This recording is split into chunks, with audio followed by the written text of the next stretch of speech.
भगवान श्री राम कहते हैं, बुढ़ापे में पति पत्नी को ये दो चीजें सुखी जीवन देती है। हर घर की यही सच्ची कहानी है। नमस्कार दोस्तों, भगवान श्री राम ने माता सीता जी के माध्यम से इस कल्याणकारी कथा को समस्त मनुष्य जाति को सुनाया है, ताकि बुढ़ापे में समस्त मनुष्य जाति सुखी रहे। एक बार की बात है, भगवान श्री राम और माता सीता जी अपने 14 वर्ष के वनवास के समय में भगवान के पवित्र धाम चित्रकूट में एक कुटिया बनाकर आराम कर रहे थे और मनुष्य जाति के बुढ़ापे के विषय में बातचीत कर रहे थे। तो बातचीत करते करते माता सीता जी के ध्यान में एक प्रश्न आया। तो माता सीता जी ने भगवान श्री राम से कहा कि हे प्रभु, मेरे मन में एक प्रश्न है जिसका मैं उत्तर जानना चाहती हूँ। तो भगवान श्री राम कहते हैं कि हे देवी सीता, आप परेशान क्यों हो रही हैं? मुझे बताइए वह कौन सा प्रश्न है, मैं आपको उसका उत्तर जरूर बताऊंगा। तो माता सीता जी कहती हैं कि प्रभु, मेरा प्रश्न यह है कि बुढ़ापे में पति पत्नी को कौन सी दो चीजें सुख देती हैं? तो भगवान श्री राम कहते हैं कि हे देवी सीता, आपने समस्त मनुष्य जाति के लिए बहुत ही कल्याणकारी प्रश्न पूछा है। आपका यह प्रश्न समस्त मनुष्य जाति के लिए बहुत ही कल्याणकारी है। आपके इस प्रश्न के उत्तर को सुनने मात्र से समस्त मनुष्य जाति का कल्याण हो जाएगा। देवी सीता, मैं आपको बताता हूँ कि बुढ़ापे में पति पत्नी को वह कौन सी दो चीजें हैं जो सुख देती हैं। इस विषय में पति पत्नी के संबंध में बहुत ही कल्याणकारी बातें हैं। यह दो बातें ज्यादातर हर किसी को पता नहीं होता और ना ही किसी से आपने सुना होगा। भगवान श्री राम कहते हैं कि हे देवी सीता, मुख्य रूप से मनुष्य के जीवन में 3 अवस्थाएं होती है। पहला बचपन, दूसरा जवानी और तीसरा बुढ़ापा। कहावत है, जवानी को देख देख बैठी भावे है बुढ़ापा, और मौत बंदे सभी को आवे हैं, अर्थात बुढ़ापा और मौत अटल सत्य है। सभी पर बुढ़ापा भी आएगा और सभी की मौत भी होना निश्चित है। यह अटल सत्य है, इसको कोई झुठला नहीं सकता है। लेकिन हे देवी सीता, बुढ़ापा भी सबको नसीब नहीं होता है, बड़े भाग्यशाली लोगों को ही मिलता है। और जो बुढ़ापे में भी सुख शांति से रहते हैं, वह लोग तो बड़े ही भाग्यशाली होते हैं। बुढ़ापा एक ऐसी अवस्था है जिसमें बहुत सारे परिवर्तन होते हैं। कुछ लोग पहले से व्यवस्था बनाकर जीते हैं, उन्हें बुढ़ापे में कोई दुख नहीं होता है। और जो लोग व्यवस्था नहीं बनाते हैं, उन्हें जीवन के इस पड़ाव पर बहुत सी दिक्कतों का सामना करना पड़ता है। भगवान श्री राम कहते हैं कि हे देवी सीता, मैं आपको बुढ़ापे में सुखी रहने के मूल मंत्र एवं कल्याणकारी कथा सुनाता हूँ। इस कल्याणकारी कथा के माध्यम से मैं बताऊंगा कि कौन सी 2 चीज छोड़कर और 3 चीज अपनाकर आप बुढ़ापे में सुख शांति से रहेंगे। जो भी मनुष्य इन बातों का पालन करेगा तो निश्चित ही उनका बुढ़ापा सुख शांति से बीतेगा। यह जानकारी समस्त मनुष्य जाति के लिए बहुत ही ज्ञानवर्धक है। मनुष्य आज जवान है तो आज ना सही, परंतु जब बुढ़ापा आएगा तो यह बातें आपको बहुत ही काम आएंगी। समस्त मनुष्य जाति को प्राचीन कथाओं और कहानियों से जुड़े रहना चाहिए। आपने देखा होगा, बुढ़ापे में बहुत सारे परिवर्तन होते हैं। मनुष्य के सारे कर्म इंद्रियां, ज्ञान इंद्रियां असर छोड़ देती हैं। हाथ पांव काम करना बंद कर देते हैं, आंखों से कम दिखाई देता है, कानों से सुनाई भी कम ही देता है, जीभ पर स्वाद कनिकाएं खत्म हो जाती है, किसी चीज में स्वाद नहीं आता है तथा दांत भी साथ छोड़ जाते हैं, जिससे बहुत सी चीजों पर मन ललचता है परंतु नहीं खा पाते हैं क्योंकि दांत ही नहीं है। स्मृति भी खत्म हो जाती है, यादाश्त कम हो जाती है, शरीर के अंदरूनी अंग भी ठीक से काम नहीं करते हैं। घर में बच्चे स्वयं निर्णय करते हैं तो घर में भी बुजुर्गों का महत्व पहले जैसा नहीं रहता है। चेहरे पर झुर्रियां आ जाती है, कमर झुक जाती है। कभी कभी तो ऐसा देखने को मिलता है कि घर में बेटों की बहुएं आ जाती हैं तो बुजुर्गों की चारपाई घर से बाहर निकल जाती है। भगवान श्री राम कहते हैं कि हे देवी सीता, मन में विचार करो, ऐसी हाल में रहकर बुजुर्ग क्या सोचता होगा कि जिस घर को मैंने इतनी मेहनत और लगन से पाई पाई जोड़कर बसाया था, आज वही मुझसे छीन लिया गया है। सोचो बुढ़ापे में कितना दुख होता होगा जब वह घर का बुजुर्ग खाना पानी मांगता होगा तो बच्चे सुनते ही नहीं हैं, तो उसे गुस्सा आता है और वह गाली देता है। सबसे बड़ा दुख बुढ़ापे में तो तब होता है जब पति या पत्नी में से कोई एक बढ़ जाता है, फिर उसका ख्याल करने वाला, उसकी भावना को समझने वाला कोई नहीं रहता है। सोचो तब वह कितना अकेला और दुखी महसूस करता होगा। परंतु यह कहानी सबकी नहीं है, सबके साथ ऐसा नहीं होता है। कुछ लोग अपनी वृद्धा अवस्था को बड़े सुख शांति और आराम से व्यतीत करते हैं। वह लोग क्या व्यवस्था बनाते हैं। भगवान श्री राम कहते हैं कि हे देवी सीता, यही मैं आपको बता रहा हूँ। आप सोचिए, पुरुष के जीवन में सबसे अच्छा कोई दोस्त हो सकता है तो वह उसकी पत्नी होती है, और एक स्त्री का सबसे सच्चा और अच्छा दोस्त कोई हो सकता है तो वह उसका पति ही है। यह सच है कि जीवन के इस मोड़ पर आकर वृद्धा अवस्था में पति और पत्नी भाई बहन की तरह हो जाते हैं। जीवन में लंबे समय तक एक दूसरे के साथ रहते हुए वह एक दूसरे के रूप हो जाते हैं। दोनों एक दूसरे को समझ जाते हैं, बिना बोले सुने भी एक दूसरे की इच्छा को जान जाते हैं और एक दूसरे की बातों को भी समझ लेते हैं। बुढ़ापे में आकर दोनों में एक दूसरे की ध्यान रखने की, ख्याल करने की भावना और अधिक गहरी और मजबूत हो जाती है। बुढ़ापे के पड़ाव पर आकर स्त्रियां पति की देखभाल इस प्रकार करती हैं जिस प्रकार एक माँ अपने बच्चों की करती है। कहावत है न कि बेटा ध्यान करेगा न बेटी ध्यान करेगी, पत्नी से बनाकर रखना वही देखभाल करेगी। भगवान श्री राम कहते हैं कि हे देवी सीता, याद रखना, बुढ़ापे में जब लाठी नहीं मिलेगी तो पति की लाठी पत्नी ही बनेगी, और जब बुढ़ापे में चश्मा खो जाएगा तो पत्नी का चश्मा पति ही ढूंढ कर देगा और कोई नहीं आएगा ढूंढने और आपका ख्याल करने के लिए। इसीलिए पति और पत्नी एक दूसरे का हमेशा आदर करें। यह बाहर वाला जब तक धन और पैसा है तभी तक तुम्हारे साथ है, अंत में एक दूसरे का साथ पति पत्नी को ही देना है। बुढ़ापे में मनुष्य पराधीन होता है, धीरे धीरे सब चीजें उसके हाथ से निकल जाती हैं।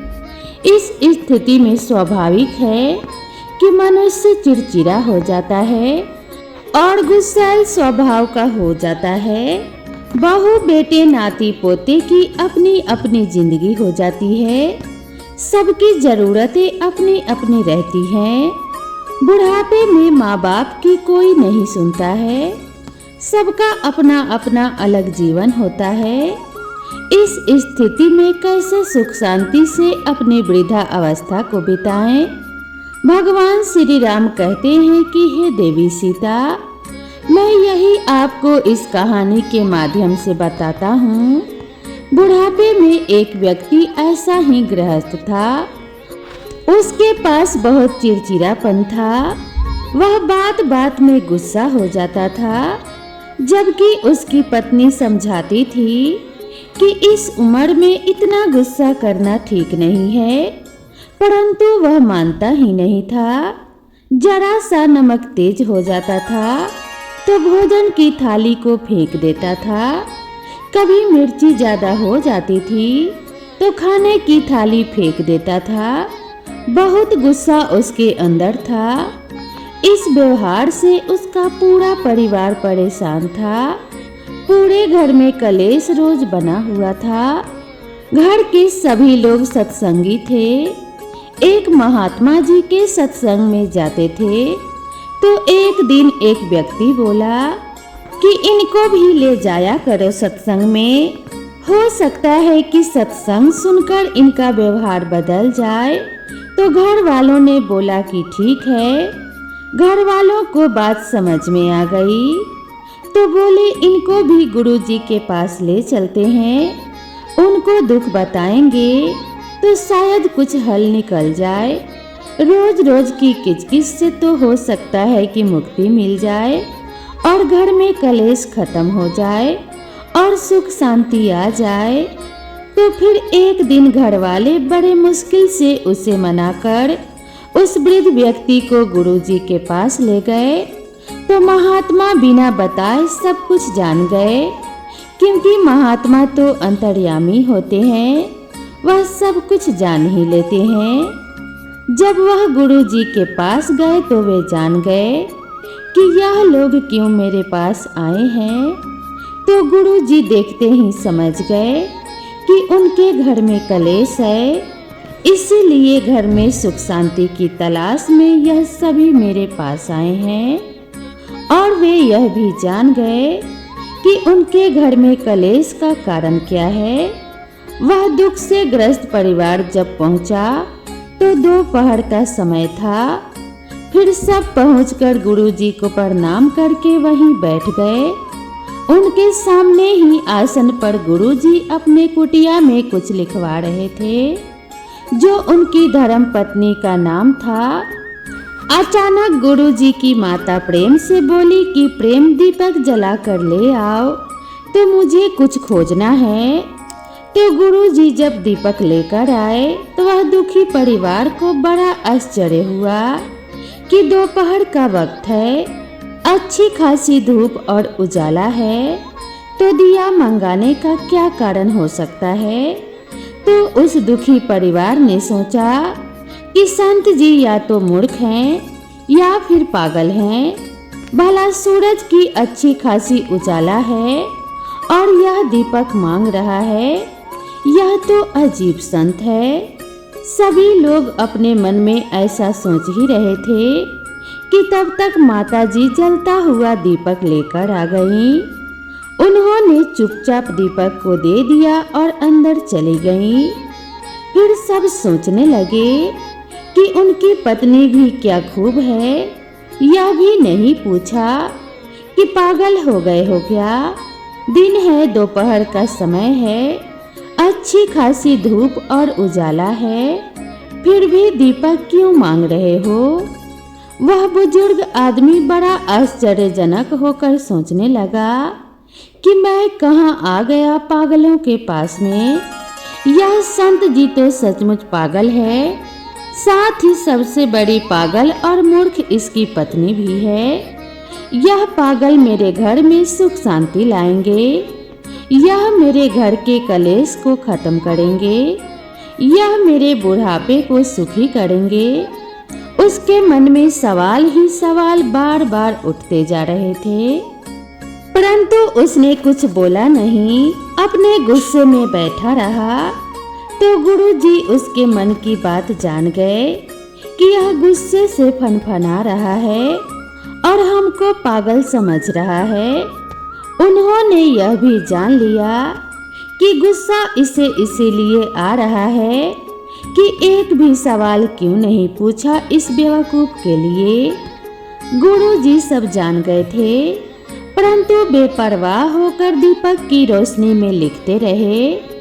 उस गुस्सैल बुजुर्ग व्यक्ति ने फुसफुसाते हुए अपने बच्चों से बोला कि यह पागल हमारे जीवन में सुख शांति देगा। हद हो गई है, चलो यहाँ से। मैं एक भी पल यहाँ नहीं रुक सकता हूँ। यहाँ से जल्दी चलो, मुझे नहीं रुकना है। यहाँ मुझे नहीं चाहिए ज्ञान। भगवान श्री राम कहते हैं कि हे देवी सीता। तो फिर गुरुजी ने सुन लिया था, बोले क्या बात है भगत जी, कोई दिक्कत है क्या? तो बूढ़ा आदमी बनावटी हंसी हंसते हुए बोला, नहीं नहीं गुरुजी, कोई दिक्कत नहीं है। आपके दर्शन करने आए थे तो हो गए, अब हम जाना चाहते हैं, आज्ञा दीजिए। तो गुरुजी बोले, अरे भाई, तुम हमारे पास आए हो, हमारे अतिथि हो, बिना अतिथि सत्कार के कैसे जाओगे? और उन्होंने माताजी को आवाज दिया तो माताजी तुरंत आई और हाथ जोड़कर खड़ी हो गई। तो गुरुजी बोले, यह भगत जी थोड़े जल्दी में हैं, जाना चाहते हैं, जल्दी से 2 गिलास दूध लेकर आओ। तो दुखी परिवार ने मना किया, अरे नहीं गुरुजी, हम घर से भोजन करके ही आए हैं, दूध की कोई जरूरत नहीं है। परंतु गुरुजी बोले कि आप हमारी कुटिया में पहली बार आए हैं, बिना अतिथि सत्कार के कैसे जाओगे? तो बूढ़ा आदमी चुपचाप हो गया। तो पत्नी बिना कुछ बोले, बिना कुछ पूछे अंदर गई और 2 गिलास दूध लेकर वापस आ गई। तो संत जी ने 1 गिलास दूध उस बूढ़े आदमी को दिया और 1 गिलास खुद ले लिया। बाकी लोग वहीं पर चुपचाप बैठे रहे। तो जैसे ही उस बूढ़े आदमी ने दूध का एक घूंट मारा तो दूध इतना नमकीन और कड़वा था कि उसकी उल्टी करने का मन हो गया। दूध में नमक ही नमक लग रहा था। उसका मन हुआ कि दूध को इस संत के सिर पर फेंक दे। उसका तो रोज का यही स्वभाव था, कभी मिर्च ज्यादा लग जाए तो खाना की थाली फेंक देता था, कभी नमक ज्यादा हो जाता तो भोजन की थाली फेंक देता था। तो उसने गुरुजी को गुस्से से देखा। गुरुजी तो बड़े सहज भाव से दूध पी रहे थे, उनके चेहरे पर ऐसा कोई भाव नहीं था। बुजुर्ग आदमी अंदर से जल गया पर बोला कुछ नहीं, परंतु वह मन ही मन बोला कि आज मेरा यह बालक मुझे यहाँ पर ले आया है, पर यह महात्मा तो सचमुच कोई पागल आदमी है। हद हो गई। और गिलास वहीं पर रख दिया और गुरुजी से बोले, संत जी आप आज्ञा दे, हम चलते हैं। तो कबीर दास जी बोले, शायद तुम कोई दुख लेकर आए थे, परंतु तुमने अपने आने का कारण तो बताया ही नहीं। ऐसे कैसे जाओगे? कोई दिक्कत हो तो बताओ, शायद हम कोई हल निकाल पाए। तो फिर बूढ़ा आदमी बोला, संत जी छोड़िए, आप क्या हल निकालेंगे? आए तो थे हम दुखी लेकर, परंतु अब जा रहे हैं। हम सब देख लिए तुम्हारे बस की बात नहीं है। तो गुरुजी ने कहा, अरे जब दुख लेकर आए थे तो बताने में क्या हर्ज है? बताओ तो दुख क्या है, हो सकता है कुछ समाधान निकल जाए। तो बूढ़ा आदमी बोला कि पूछते हो तो बता ही देता हूँ। वैसे मुझे लगता नहीं है कि तुम्हारे पास कोई हल होगा मेरे दुख का। जब गुरुजी ने बार बार पूछा तो उस बूढ़े आदमी ने बोला कि सुनो, मेरे घर में कोई मेरी इज्जत नहीं करता है, सब मुझे गलत कहते हैं। घर में बड़ी कलेश और अशांति है। मुझे अपने घर में शांति और समृद्धि चाहिए, इसीलिए आपके पास आया था। परंतु आपकी मूर्खता देखकर मुझे पक्का विश्वास हो गया है कि आपके पास मेरे दुख का कोई हल नहीं है। मेरे घर में शांति लाने के लिए आप कुछ भी नहीं कर पाओगे। तो गुरुजी मुस्कुराए और बोले, हम जानते हैं तुम्हारे घर में अशांति और कलेश रहने का क्या कारण है, परंतु शायद अभी तुम समझे नहीं हो। तो गुरुजी ऐसा बोले तो वह बूढ़ा आदमी बोला, वाह, गजब की बात है, आपने हल भी बता दिया और हम समझे ही नहीं। परंतु जब से हम आए हैं तब से आपने तो एक शब्द तक नहीं बोला है और हल कैसे बता दिया। तो संत जी बोले, सुनो, याद करो, जब तुम आए थे तो मैंने तुम्हारे सामने ही अपने पत्नी से जलता हुआ दिया मंगाया था कि नहीं? उसने बोला कि हाँ, मंगाया तो था। तो गुरुजी कहते हैं कि मेरी पत्नी ने तुरंत मेरी आज्ञा का पालन किया और बिना कुछ पूछे, बिना कुछ बोले हमारी आज्ञा का पालन करते हुए जलता हुआ दीपक लेकर आई। उन्होंने यह तक नहीं पूछा कि दोपहर है, फिर दीपक की क्या जरूरत है। उन्होंने वही किया जो हमने बोला। कोई सवाल तो नहीं किया, कोई टोक जोक तो नहीं किया।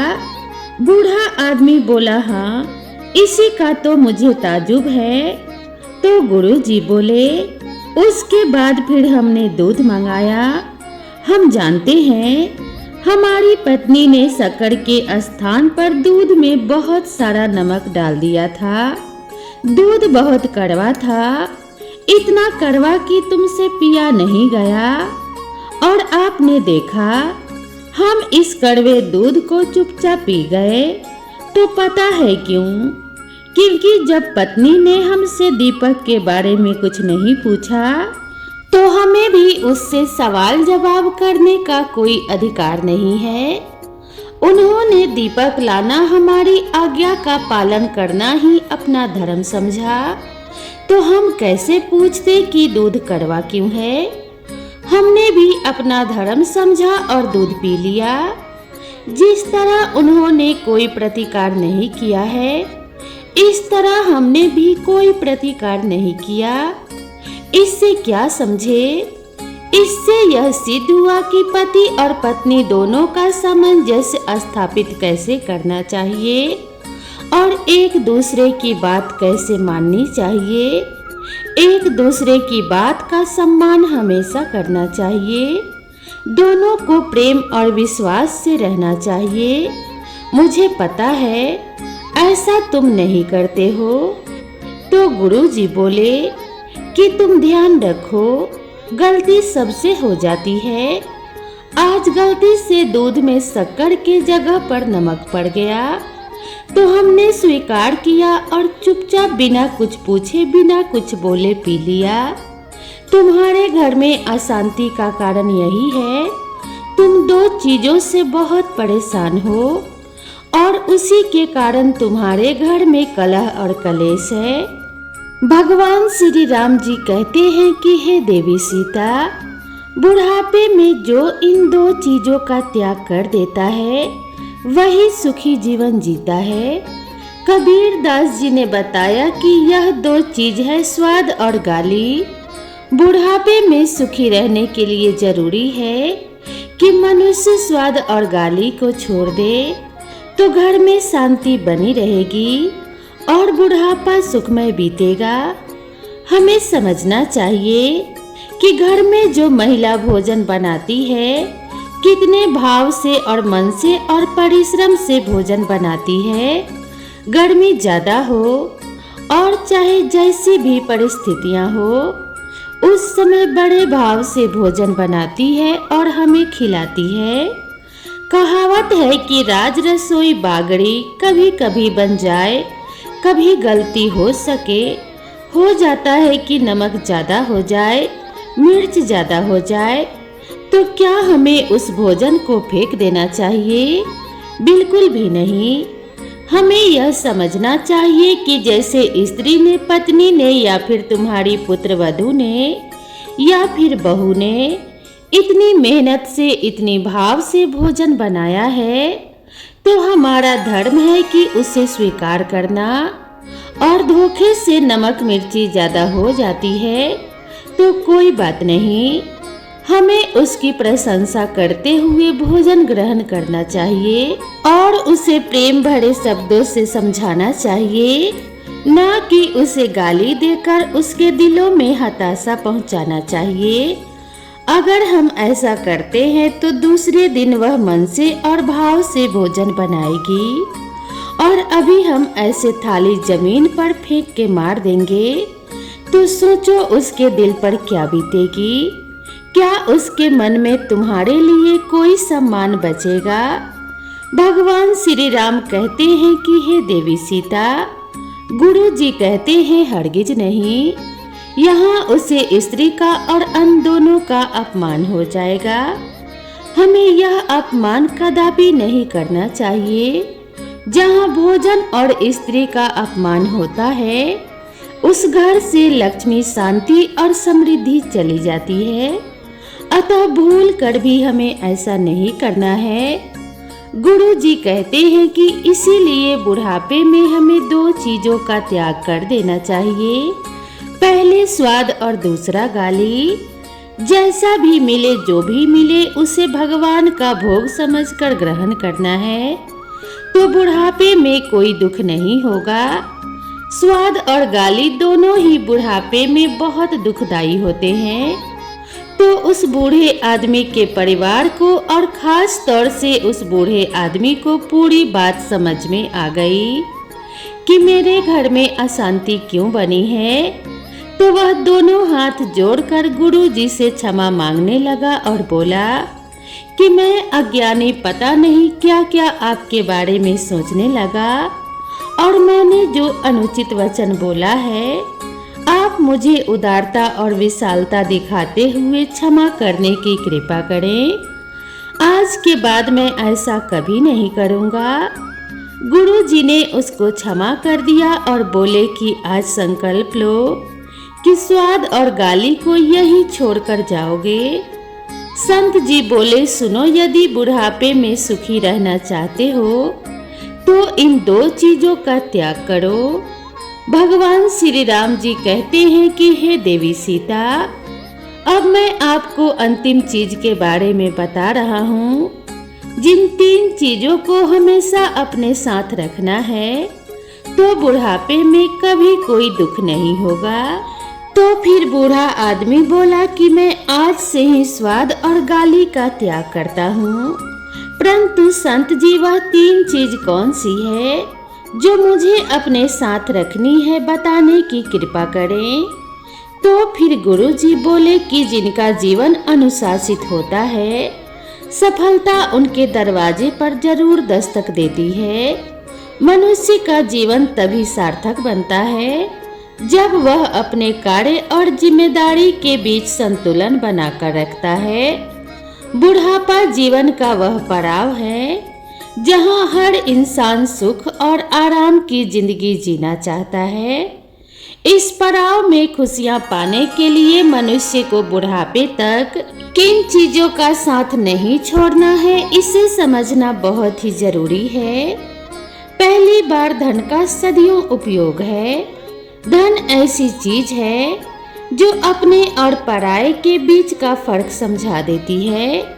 जब तक आपके पास धन है, रिश्ते नाते सब जगह आपकी पूछ और इज्जत होगी। परंतु जब व्यक्ति के पास धन नहीं होता है तो अपने भी साथ छोड़ देते हैं। यह दुख तो बुढ़ापे में और भी अधिक बढ़ जाता है जब आदमी ढलती उम्र में होता है।